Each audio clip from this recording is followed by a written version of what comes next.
Bonjour, bienvenue pour cette capsule d'écologie intégrale numéro 34.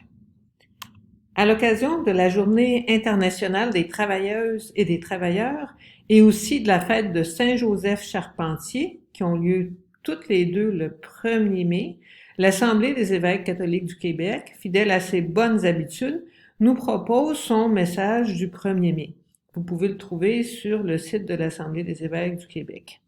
Ce message a été rédigé par les membres du Conseil Église et Société, un conseil des évêques québécois qui a pour mission de réfléchir aux enjeux et débats de société, notamment à ce qui touche à la vie et à la dignité de la personne, la famille, la vie en société, la culture, l'économie, la politique, l'écologie, la paix et la solidarité internationale, et aussi d'interpeller l'Église québécoise au sujet de ces enjeux. Alors, le titre de la mouture 2022 du message du 1er mai, c'est « Accordez votre vie à l'appel que vous avez reçu ». Et ça nous vient d'une exhortation de la lettre de Saint Paul apôtre aux Éphésiens. Cette formulation-là, ça suppose que tout notre engagement dans le domaine du travail, comme d'ailleurs tous nos engagements chrétiens, sont des réponses à l'appel qui nous vient de Dieu. Et cet appel-là est lui-même précédé par tous les dons que Dieu nous offre en abondance. Mais pourquoi consacrer une capsule d'écologie intégrale à une réflexion sur la dignité du travail en contexte de pénurie de main-d'œuvre? Ça, c'est le sous-titre du message de cette année. Parce que, comme le dit si souvent le pape François, tout est lié. Une écologie intégrale s'intéresse à toutes les dimensions de la vie humaine. Le pape aborde d'ailleurs lui-même la question du travail humain à plusieurs reprises dans son encyclique sur la sauvegarde de la maison commune, Loué sois-tu ou Laudato si. Par exemple, au numéro 124, le pape François nous rappelle que dans n'importe quelle approche d'une écologie intégrale qui n'exclut pas l'être humain, il est indispensable d'incorporer la valeur du travail. Puis, au numéro suivant, numéro 125, il nous parle de la nécessité d'une conception correcte du travail, car, dit-il, si nous parlons de la relation de l'être humain avec les choses, la question du sens et de la finalité de l'action humaine sur la réalité apparaît. N'importe quelle forme de travail suppose une conception d'une relation que l'être humain peut et doit établir avec son semblable. On n'est pas juste dans le monde des objets quand on parle du travail, on parle des personnes humaines et des liens qu'elles ont avec le monde et avec les autres. La lettre des évêques se situe dans la même ligne de pensée. Alors, on va regarder maintenant quelques-uns de ces éléments principaux. Tout d'abord, les auteurs du message rappellent quelques éléments du contexte actuel quant au travail. On le sait, on est en période de pénurie de main-d'œuvre. Partout, on voit des pancartes « Nous embauchons, nous recrutons ». On pourrait avoir comme réaction, c'est tant mieux, tout va pour le mieux, puisque les travailleurs ont le choix entre plusieurs emplois disponibles. Mais ce serait rester à la surface des choses. Il faut gratter un petit peu pour aller plus en profondeur. En effet, souligne la lettre, cette pénurie n'entraîne pas d'emblée avec elle la fin de la pauvreté, de l'injustice et des inégalités. Elle apporte même son lot de souffrance.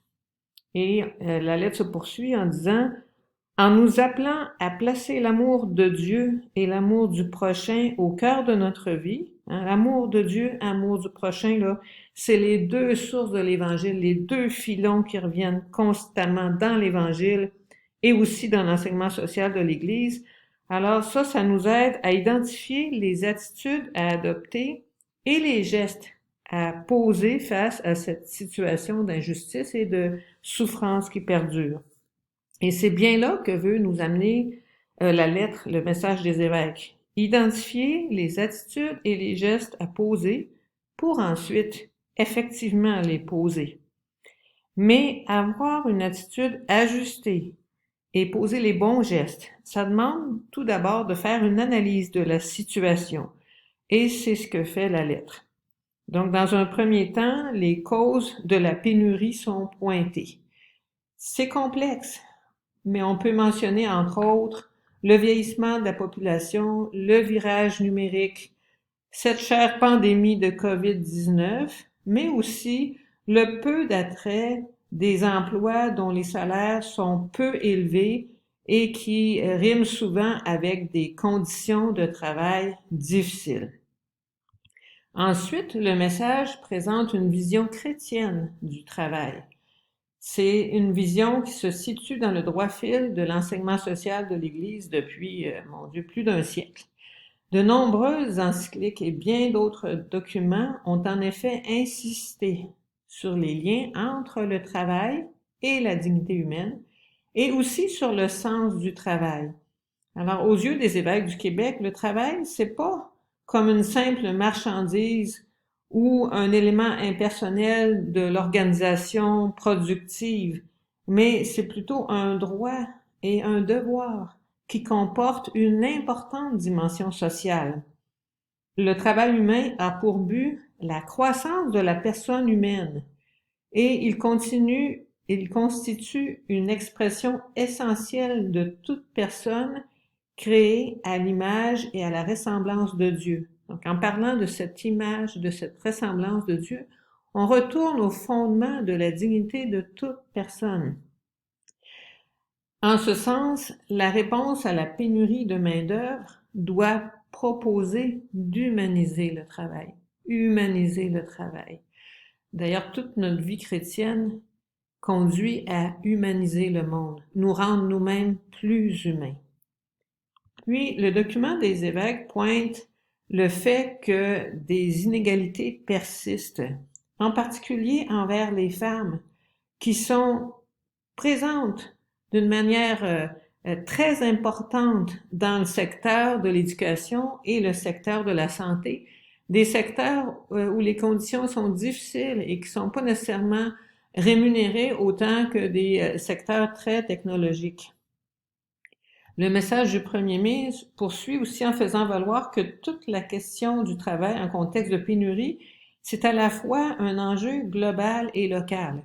C'est sûr que c'est local si on parle de ce qui se passe au Québec, mais c'est global également parce que nous savons que plusieurs secteurs de notre économie, en particulier le secteur de l'agriculture et de l'alimentation, font appel à des travailleurs et des travailleuses migrants et étrangers et les droits de ces personnes sont loin d'être toujours respectés. On pourrait ouvrir tout un chapitre là-dessus. Pour conclure, le message des évêques, comme on s'y attendait, propose des pistes d'analyse pour aller plus loin et surtout des pistes d'action solidaire. Dans cette brève capsule, j'ai pas le temps de rendre compte de tout ce qui est dit dans le message des évêques, alors je vous invite vraiment à aller le lire. Il y a une version longue qui est pas si longue, 3 pages, et une version plus brève. Mais je retiens en particulier ici le point suivant.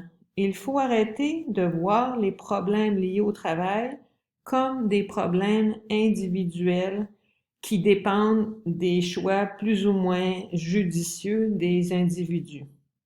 Il faut plutôt, et là je cite, y voir les effets de causes structurelles liées au système socio-économique national et international. C'est pas juste un problème personnel, c'est un problème de structure qui engendre des injustices. Alors les évêques nous invitent à élargir notre regard, à développer une vision d'ensemble du bien commun et de la solidarité. Si les problèmes sont structurels, les solutions doivent être structurelles aussi, et on doit les demander et on doit faire des pressions pour que ces changements-là surviennent. Et ça nous concerne pas juste comme individus, mais aussi comme communauté chrétienne. Pour terminer cette capsule, je veux citer le dernier paragraphe du document des évêques qui nous rappelle justement notre responsabilité de chrétiens et de chrétiennes.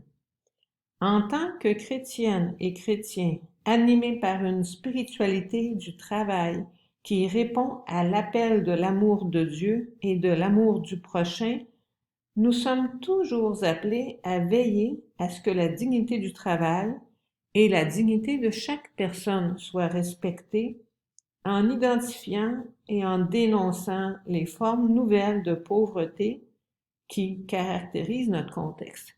Alors, je dirais, les chrétiens, on n'est pas juste chrétiens quand on célèbre les sacrements ou quand on prie à l'église ou dans l'intimité de notre chambre, mais on est aussi chrétien quand on s'engage sur le plan social.